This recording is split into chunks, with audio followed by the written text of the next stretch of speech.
tentang pasca observasi ya Pak Ep ya, udah melaksanakan pra-observasi, udah observasi, sekarang kita coaching pra-observasi yang akan dilakukan oleh Pak Ep sama rekan sejabatnya Pak Dede. Silakan. Terima kasih Ibu. Bismillahirrahmanirrahim. Assalamualaikum warahmatullahi wabarakatuh. Waalaikumsalam warahmatullahi wabarakatuh. Salam dan bahagia teman-teman sekalian. Alhamdulillah bisa bertemu kembali saya dengan F. Saiful Hidayat, CGP Angkatan 9 di SNPN Ekologi Kahuripan Purwakarta. Pada kesempatan kali ini kami akan melaksanakan praktek pasca observasi yang telah sebelumnya kami lakukan percakapan pra-observasi dan kegiatan pembelajaran di kelas. Dan bersama kami telah hadir Ibu PP juga dan beserta guru sasaran yaitu Pak Haji Deden. Assalamualaikum Pak Haji Deden, apa kabar? Assalamualaikum alhamdulillah baik Pak. Baik, alhamdulillah Pak Haji, pada kesempatan kali ini kita akan melakukan wawancara setelah kita kemarin melakukan kegiatan observasi di kelas. Dan sebelumnya juga kita telah melaksanakan percakapan pra-observasi. Nah untuk itu, untuk mengevaluasi hasil daripada kegiatan observasi kemarin di kelas, maka hari ini kita akan mengevaluasi dalam percakapan atau kegiatan pasca observasi. Baik, langsung saja. Alhamdulillah kemarin kita atau Pak Haji Deden telah melakukan kegiatan belajar mengajar di kelas. Dan yang menjadi pertanyaan, bagaimana pendapat Pak Haji bahwa kegiatan kemarin yang telah dilaksanakan itu mendapatkan pelajaran apa dari kegiatan tersebut? Terima kasih Pak Ep ya. Setelahnya saya sebagai pendidik telah melaksanakan pembelajaran yang di dalamnya itu praktek dan kemudian kami dengan siswa itu menghasilkan produk. Maka hal ini kami bisa melihat siswa-siswi itu begitu kreatif, kemudian pembelajaran bermakna. Kemudian mereka bisa memahami dan merefleksi dengan konsep-konsep teoritis dalam konteks yang nyata. Seperti itu Pak. Baik, terima kasih. Alhamdulillah walaupun belum secara banyak perubahan, tapi sudah ada perubahan. Baik, selanjutnya mungkin apakah proses pembelajaran yang telah dilakukan itu sesuai dengan yang telah direncanakan begitu? Ya. Pak Ed, sebagaimana telah dijelaskan sebelumnya dalam menyajikan proses pembelajaran yang direncanakan, namun saya sebagai pendidik Pak Ed ya perlu adanya mengadaptasi metode dan langkah-langkah pembelajaran sesuai dengan kebutuhan dan karakteristik siswa. Kemudian penting juga bagi saya sebagai pendidik mengevaluasi apakah proses pembelajaran tersebut sesuai dengan rencana dan kondisi kelas, tetapi saya sebagai pendidik semaksimal mungkin baik ya melaksanakan rencana tentang pembelajaran kepada siswa-siswi di kelas seperti itu. Baik. Terima kasih Pak Haji. Selanjutnya juga mungkin Pak Haji bisa menceritakan hal-hal yang dirasakan memuaskan dalam proses pembelajaran tadi. Jadi hal apakah yang menjadi senang atau yang bisa Pak Haji rasakan? Jadi dalam proses pembelajaran saya itu merasa senang, dan yang saya rasakan memuaskan itu saya melihat peran aktif siswa dan siswi, bagaimana mereka berkolaborasi antara yang mereka pelajari secara teoritis dan bagaimana secara prakteknya. Kemudian di antara mereka ada kerjasamanya. Otomatis dengan kerjasama seperti itu berarti individu peserta didik dengan yang lain itu saling mengisi kegiatan masing-masing. Kemudian juga dalam tujuan pembelajaran, apakah sudah tercapai atau belum? Kira-kira berapa persen tujuan pembelajaran yang dicapai pada kegiatan kemarin, kegiatan belajar mengajar di observasi kelas? Ya, kalau untuk ketercapaian dalam proses pembelajaran itu ini pada konteks spesifik dan kemajuan siswa dalam proses pembelajaran.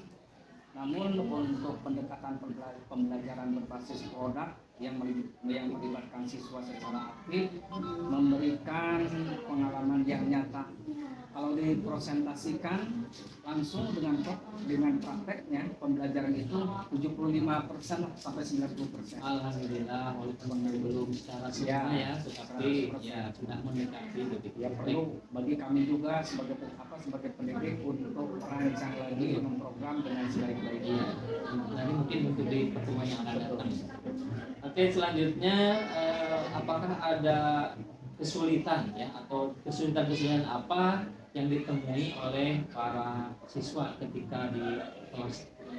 Untuk kesulitan itu variatifnya, Ya, jadi tergantung kepada kemampuan siswanya, individu siswanya. individu siswanya ya. Terkadang ada siswa itu mampu hebat dalam teoritisnya, tapi ketika praktek pelaksanaan itu dia kurang. Tapi ada seseorang siswa yang memahaminya mungkin hanya 50%, tapi dalam prakteknya cara mencantumkan konsep-konsep doa yang ditulis di kertas itu, di karton itu, langsung dia bisa mempraktekannya. Meskipun tadi secara teoritis mereka itu tidak menguasai betul seperti teman yang lain. Kemudian yang dihadapi Pak Haji sendiri atau kesulitan apa yang dihadapi guru Pak Haji ketika proses kegiatan kemarin di kelas? Yang saya rasakan itu ya kesulitan itu pengelolaan waktu yang efektif. Waktu, manajemen waktu berarti ya. Waktu yang mungkin itu tidak terlalu efektif. Kemudian mengakomodasi perbedaan individu kemampuan siswa. Itu sangatlah sulit bagi saya untuk mengakomodasi karena tadi latar belakang untuk pemahaman Perbedaannya. siswa itu beda-beda. Kemudian mungkin ada alternatif untuk mengatasi kesulitan yang Pak Haji sendiri rasakan. Mungkin ada apakah cara atau yang ini?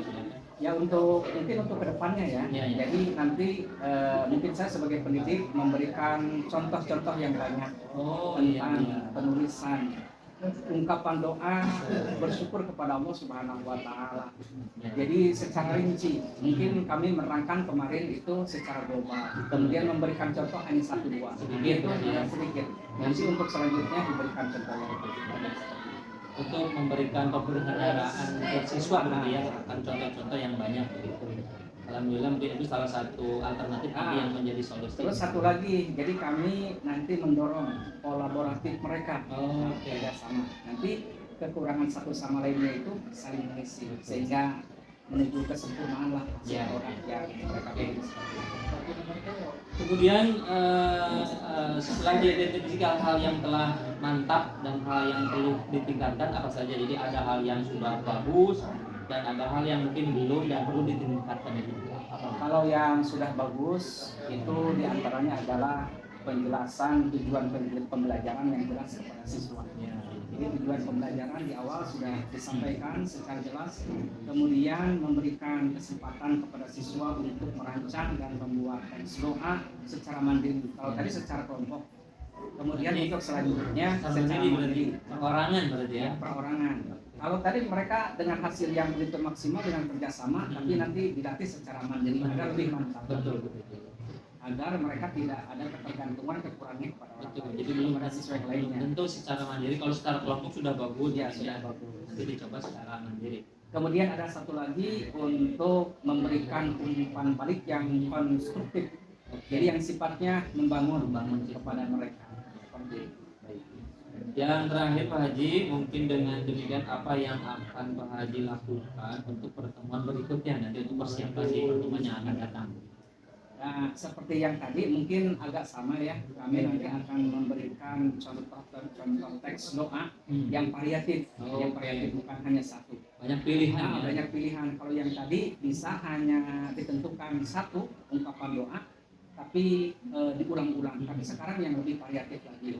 Bagaimana yang musnad yang bersandar. Yang contoh langsung dari Rasulullah SAW yang perlu mereka langsung bukannya secara teoritis kemudian dipraktekkan.